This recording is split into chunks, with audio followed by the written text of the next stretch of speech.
Sebanyak 20 unit lebih kios semi permanen milik pedagang di Jalan T. Hamzah Bendahara, Kota Juang Biren Aceh dibongkar paksa oleh petugas PT KAI Senin pagi tadi. Sebelumnya kios-kios tersebut didirikan warga setempat untuk berdagang di atas tanah milik PT KAI tanpa izin.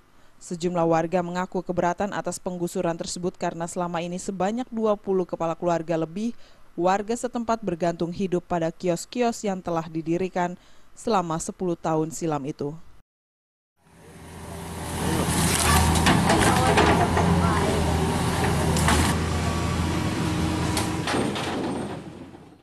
Para pedagang yang terkena gusuran itu tidak direlokasi ke tempat lain untuk melanjutkan penjualan, namun hanya mendapatkan kompensasi ganti rugi sebesar 1,5 juta rupiah yang diberikan oleh PT KAI.